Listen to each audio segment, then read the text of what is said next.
Alors, faire un panorama des outils, en fait, quand j'ai commencé à réfléchir à cette présentation, je me suis dit, bah, en fait, les outils dont tout le monde se sert, en fait, c'est Word, Access, et la suite, dont tout le monde se sert, avec des connaissances sociales. Et puis, tant qu'on est un peu modélisateur, eh bien, on utilise d'autres outils, quels qu'ils soient. Qu'est-ce qu'il y a de fichier en plus?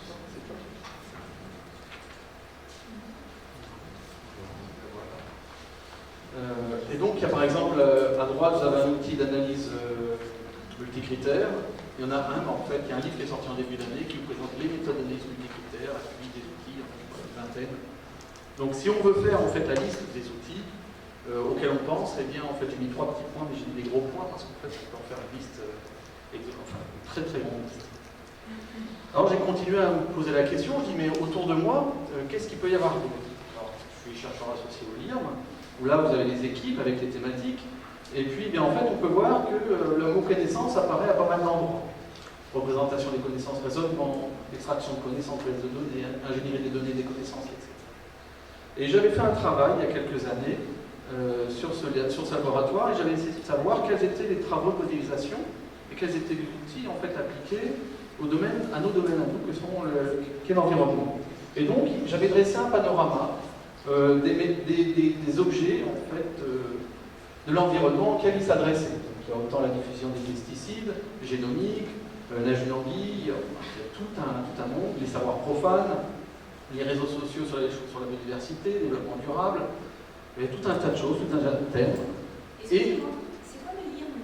Ah pardon, le LIRM, c'est le laboratoire d'informatique et de robotique de Montpellier. Alors c'est une UMR qui rassemble des informaticiens du CNRS, de l'Université Montpellier 2 et de l'INRIA.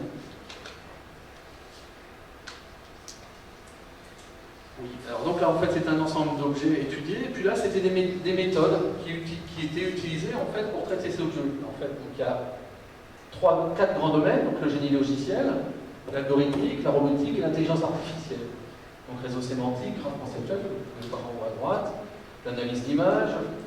En bas à gauche, en fait, des méthodes algorithmiques, donc c'est la recherche opérationnelle, différentes choses, différents objets, et puis il y a une méthode en bas qui est pluridisciplinaire, et qui, je pense, revient sur un débat qu'on a eu tout à l'heure, où en fait la personne a mobilisé des travaux de morphosyntaxe et de sémantique pragmatique pour proposer un langage de représentation de raisonnement sur les connaissances.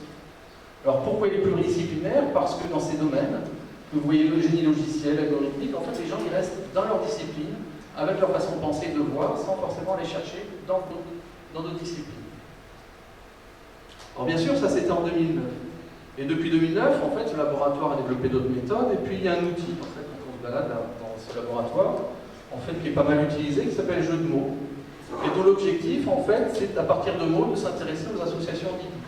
Quels sont les mots qui sont connexes à d'autres mots. Et sous différentes façons. Donc je vais vous présenter rapidement ce site. Alors c'est un site collaboratif, un petit peu comme AgroPeps. C'est dans la logique du free listing que va nous présenter tout à l'heure Hélène Joly. En fait, il y a plein de propriétés, en fait, il y a plein de choses qu'on peut retrouver dans cette présentation, qu'on peut retrouver après dans les différents ateliers. Alors à partir de ce site, en fait, il y a un premier résultat qui permet, en fait, donc on va demander à chaque personne va venir individuellement sur le site, on va lui poser des mots, et puis on va lui poser la question, par exemple, quels sont les synonymes, quels sont les antonymes, quels sont les verbes que vous associez à ce mot. C'est tout un tas de questions, et puis, en fait, ce logiciel va constituer une base de connaissances qui va enrichir. Et au terme, ce qui est sorti de ce site, c'est de pouvoir, en fait, comparer l'univers sémantique des individus. Donc, il va attribuer des valeurs, des choses comme ça. Et lui, de son côté, en fait, en composant toutes les définitions, il va produire ce qu'on appelle un réseau lexical. Un réseau lexical, vous voyez, en fait, ce sont ces graphes, où en fait, il y a des nœuds et puis il y a des flèches. Donc, dans les nœuds, il y a des mots, des noms de garçons, des objets, il y a des verbes. Et puis en bas, on a les sémantiques des flèches qui relient ces mots. Donc, c'est une action sur un objet, sujet, action, terme générique en rose, etc. La taille des flèches correspond en fait au nombre de personnes, donc à la densité en fait, de la population, qui ont apporté en fait des relations, qui ont contribué en fait à donner des liens entre ces différentes idées. Différents outils sont présentés en fait, pour jouer après avec ce réseau lexical ou pour en fait pondérer les flèches. Alors, il y a le tierxical, par exemple, donc c'est un tiercé, donc il va vous donner 9 mots, et il va vous poser la question à partir d'un certain nombre de consignes. Il va demander d'identifier quels sont les 3 mots qui répondent le mieux aux consignes. Il y en a plein d'autres, ascit, ascu. Il y en a un autre où en fait, il y en a 3 autres, hein, c'est Exit, Politique et IMO, qui vont en fait se poser la question des idées, des concepts. Alors par exemple, Exit, ils vont poser la question, est-ce que ce mot a une connotation sexuelle, une autre sur la politique, et émote sur les émotions. Et dans le dernier, sur les émotions, mais il va également demander à la personne s'il a d'autres mots à rajouter, qui seraient en fait connexes au mot, à une émotion par rapport à ce mot-là. Alors bien sûr, ça fait beaucoup de choses, hein. Comme vous avez pu voir au début, aujourd'hui il y a 9 600 000 relations lexicales, c'est très riche, il y a beaucoup de choses. Et puis, je m'en suis servi, en fait, il y a un petit outil en fait, qui s'appelle Dico, et qui vous permet d'accéder en fait, à la diversité des relations qui ont été, des associations d'idées qui ont été proposées. Et pour cela, en fait, j'ai cherché dans le dictionnaire le mot connaissance. Alors, ceci a tout d'abord été cherché en fait un certain nombre de définitions. De définitions sur ce qu'est la connaissance. Donc, il y en a ici il y en a beaucoup, il y en a 6. Il y a après des associations d'idées. Donc, il y a 2 groupes, un groupe savoir culture, un autre savoir science. Lundi, en fait, le mot science n'était pas apparu. Rappelez-vous, il y a plein de mots. Alors, voilà. Il y a donc Wikipédia, il y a les thèmes, les domaines, les contraires, les génériques, les parties de connaissances. Donc c'est extrêmement vaste. Donc, autour du mot connaissance, en fait, on devait dessiner ce petit réseau lexical, comme je l'ai présenté tout à l'heure, en fait, il s'est. Alors ici, vous avez vu qu'en fait, pour le mot connaissance, il y avait 6 définitions et plein de termes, alors que sur le mot connaître, eh bien, on va avoir 14 définitions, et puis sur les associations d'idées, en fait, ça devient très beau. En fait, les gens vont connaître. Alors des laboratoires de recherche en informatique, il y en a plusieurs en France, il y en a 18. Dans le monde, il y en a beaucoup plus. Pour vous dire qu'en fait, des outils comme ça, en fait, il en existe plein. Il y a plein de méthodes qui existent, qui sont développées. Donc, je rejoins un petit peu ce que présentaient tout à l'heure Nathalie et Frédéric. Les outils, en fait, on prend ce qu'on a et puis on adapte en fonction de ses besoins. Il y a un autre outil qui existe, qui est la licence sociale. Alors, je vous l'ai affiché parce que je l'ai reçu hier. C'est un portail de collecte des données, des enquêtes qualitatives en sciences sociales. Voilà, donc vous pouvez souscrire à cette enquête. Donc c'est aussi une méthode de recueil et de formalisation. La méthode de recueil et de formalisation, eh bien, en fait, il y a l'atelier d'aujourd'hui. Il y a le site web, je vous rappelle, on va enrichir avec une présentation. Il y a le cahier de réflexivité, il y a l'atelier qu'on a eu l'autre jour. Enfin, il y a ce type d'atelier. Il y a également les dessins que nous fait notre amie dessinatrice. Alors ça fait beaucoup de choses. Tout à l'heure on a parlé de sciences cognitives. Eh bien, moi je vous ai parlé que de la partie informatique un petit peu. Et en fait, il y a beaucoup de choses. C'est extrêmement riche. Et donc faire un panorama, ça m'était impossible. Je me suis senti extrêmement mal. Je me suis retrouvé un petit peu, comme il y a un peu plus de 2000 ans, au fond d'une grotte. Et plutôt que de sortir, je me suis encore plus enfoncé. Car j'étais vraiment très mal. Alors, je me suis rattaché à un livre que j'ai lu il y a une vingtaine d'années, que je vous recommande de lire, qui s'intitule Gödel et Scherebak, les brins d'une Irlande éternelle. C'est un livre fait par un informaticien, un logicien, et dans lequel en fait il met en parallèle les travaux de Gödel, donc les théorèmes de la complétude de Gödel, et Scher, le dessinateur, et Bach. Alors si vous n'êtes pas logicien, là du tout, c'est le livre à lire, puisqu'en fait ça va vous introduire à la logique. C'est un livre extraordinaire. Et donc, ce que dit cet auteur, c'est que je me suis rendu compte que Gödel et Scherebak n'étaient que des ombres projetées dans différentes directions par une essence centrale. J'ai essayé de reconstruire cet objet central, et c'est ce livre. Alors moi, j'ai également essayé de trouver en fait l'essence centrale de toutes les méthodes en fait, que je vous ai présentées qui peuvent exister dans la nature. Alors tout d'abord, je suis parti sur l'homme, sur nous. Et je me suis dit qu'en fait, la première façon de recueillir et de formaliser des connaissances, c'était entre nous, par des échanges. Ça peut être des échanges directs ou par des jeux de plateau, des choses simples. L'autre technique, l'autre solution, c'est au travers d'un médiateur.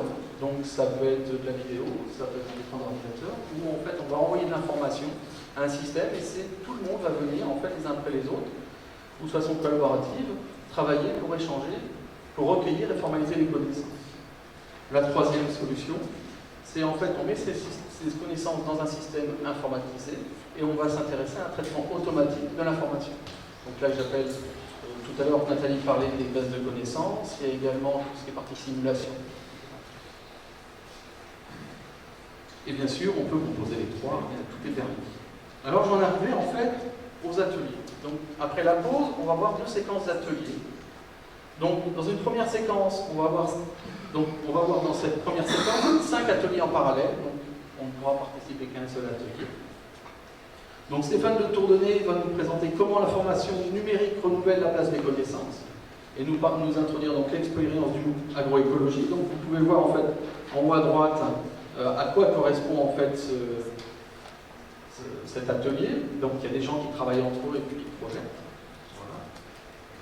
Voilà. Donc Hélène va nous parler de l'agrobiodiversité, nomenclature locale, nomenclature scientifique, que mesure-t-on? Donc là on va traiter des free listings, les listes libres.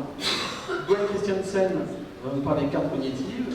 Guillaume Martin, oui, le rami fourragé, un jeu de plateau collaboratif utilisant un simulateur informatique.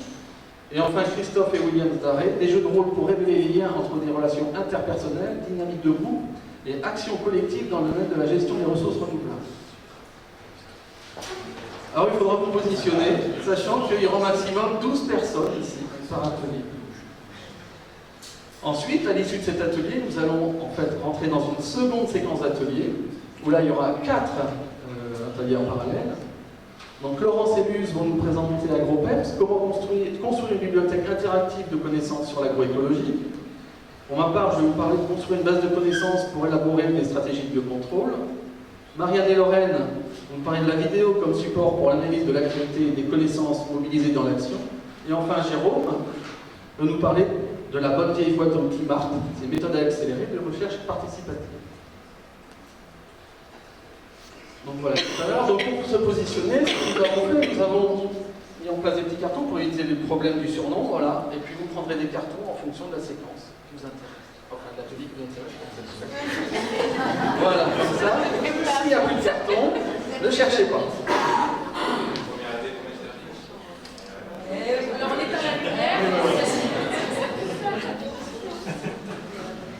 Alors, je vais terminer avec le déroulé, et puis après je vais faire intervenir chacun des animateurs. Donc, on va d'abord aller dans un premier atelier, puis dans le second atelier, et à la fin de ce deuxième atelier, on ne va pas revenir en plénière, mais on va rester en fait dans les salles, et on va discuter ensemble de quels sont les deux ateliers qu'on a pu voir, sachant que dans le deuxième, tout le monde aura partagé le deuxième atelier, et pas le premier. Donc, vous aurez des références différentes pour Donc maintenant, je vais laisser la parole aux animateurs d'ateliers qui ont chacun 1 minute pour lancer le slogan et vous attirer vers leur outil. Donc on commence par Stéphane. 1 minute. L'atelier, commencez pas. 8 secondes déjà. Ça compte. On recommence.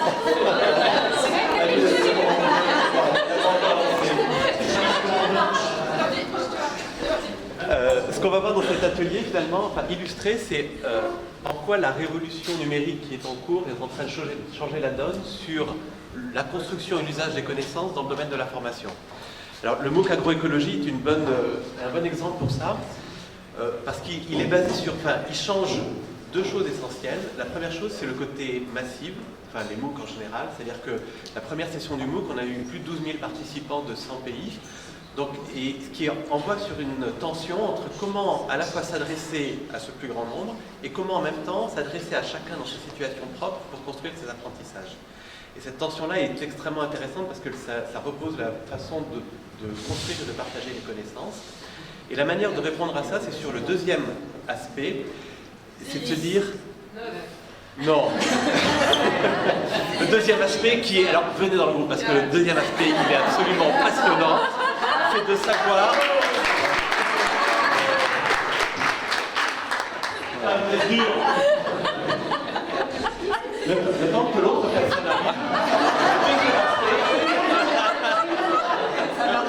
Je suis là déjà. Mais moi, je ne suis pas enseignante, donc je ne sais pas faire aussi bien que ça.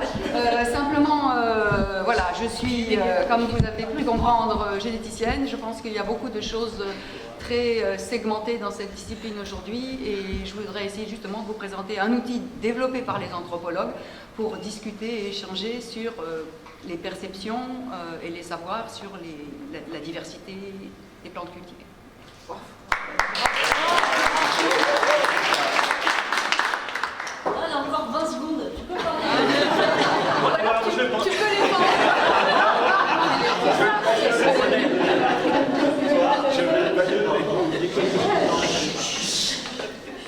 Présenter les cartes cognitives, donc c'est des schémas fonctionnels qui permettent de représenter les connaissances, les croyances, les perceptions, etc. Donc de sources et de nature variée, c'est en particulier utile pour représenter les connaissances des acteurs locaux.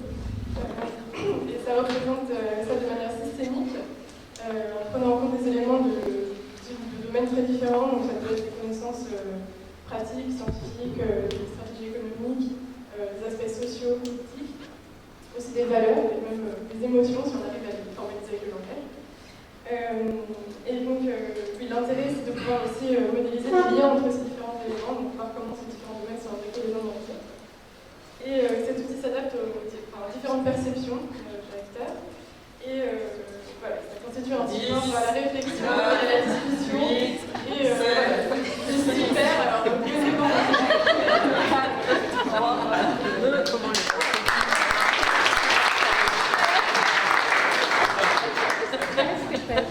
Moi, je vais vous présenter le Rami Fourragé. C'est un jeu de plateau collaboratif qui intègre un simulateur informatique. Et donc, on utilise ce jeu avec des groupes d'agriculteurs qu'on met en situation de conception et d'adaptation d'un élevage à des aléas principalement climatiques. Et donc, l'idée, c'est que le jeu soit le catalyseur d'un partage de connaissances, de références techniques entre les participants au jeu. Et hier, le collègue de Supagro disait que chaque livre lui rapportait 45 centimes d'euros. Et donc chaque boîte de Rami Fourragé rapporte environ 8 euros à l'UMRAJ. Si vous voulez contribuer à l'achat de boîtes de stylos, il reste 8 boîtes disponibles à la vente en réédition, soit un potentiel de 64 euros. Il nous fait son cœur. Avec Williams, on va vous présenter les jeux de rôle. Donc pourquoi il faut venir à notre atelier? 3 bonnes raisons. La première raison, c'est parce qu'en fait, avec les jeux de rôle, on va faire une expérience. Donc il y a un lien direct un peu avec la philosophie pragmatique. Là, une session de jeu de rôle, c'est une expérience. Il y en a pas eu d'autres, donc on vit un peu dans cette idée que la connaissance, c'est vraiment indissociable de faire des expériences. La deuxième bonne raison, c'est que pour venir dans une école chercheur, c'est pour rencontrer des gens. Souvent, il y a des moments comme les pauses café, des choses comme ça, où on a l'occasion de discuter, d'avoir des relations un peu informelles avec les gens. Une session de jeu de rôle, c'est aussi un bon moment de découvrir des facettes peut-être un peu ignorées de certains nombres de personnes qui sont dans la salle. Vous pourrez confronter avec les gens, vous allez mieux les connaître à la fin de la session de jeu de rôle. Et enfin, la dernière raison, c'est que les jeux de rôle, il y a un aspect ludique, on va s'amuser, donc venez, on va bien rigoler.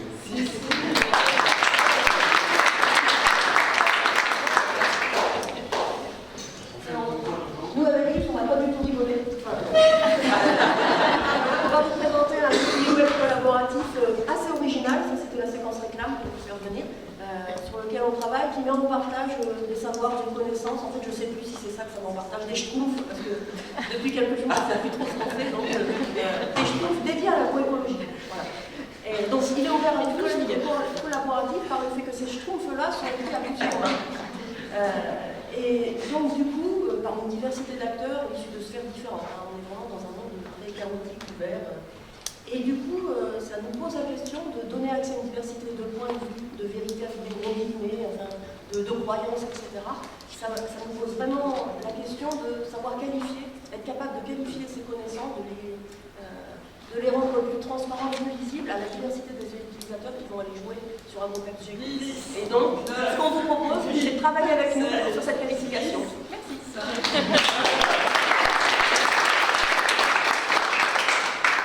Alors le suivant, c'est moi.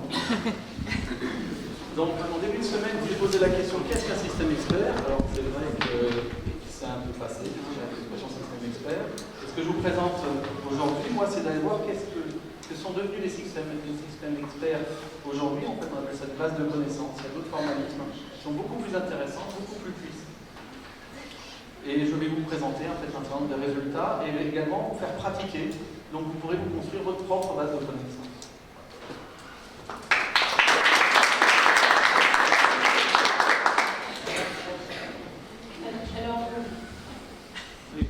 Donc nous, vous avez vu, on fait plein de vidéos en ce moment, et puis en fait, de 10 000 km de vidéos, on se dit, oh là là, mais comment je vais faire pour travailler cette vidéo si j'ai besoin de comprendre certaines choses dans la vidéo. Et donc là, l'outil, c'est de travailler sur la vidéo, mais avec la personne qui a été filmée. Donc comment on s'y prend pour discuter avec la personne sur la vidéo, comment on choisit éventuellement un certain nombre d'éléments à regarder avec elle. Voilà. Et donc c'est un peu à ça qu'on va jouer ensemble, c'est regarder des vidéos. Alors c'est des vidéos sérieuses hein, sur le travail agricole et sur le travail des conseillers agricoles. Et du coup on va voir avec vous comment on peut en extraire un certain nombre d'éléments en lien avec les questions de recherche qu'on a quand même derrière l'analyse. 10, 9.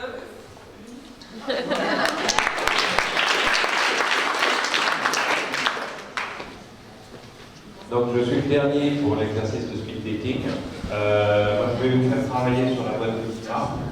Ce sont des trucs assez classiques que beaucoup de gens connaissent, qui sont en fait un ensemble d'outils à base de paperboard, de feutres, de petits papiers, où on fait des dessins, c'est très graphique. Ça a été massivement utilisé pour faire des diagnostics rapides de manière participative avec des communautés dans des pays du Sud. La question, c'est qu'est-ce que vous utilisez comme outil? Moi, je l'utilise beaucoup donc, dans des contextes assez difficiles. Le constat, c'est qu'il est très flexible et que ça s'adapte à beaucoup de publics pour faire de manière participative, donc à un diagnostic de l'activité. Le pari, c'est que ça s'adapte à beaucoup de publics, y compris, vous pourrez essayer de faire tout à l'heure un public de chercheurs. Ce que je vais vous proposer, c'est de faire un diagnostic de votre activité. Donc venez et vous comprendrez enfin ce que c'est que le travail de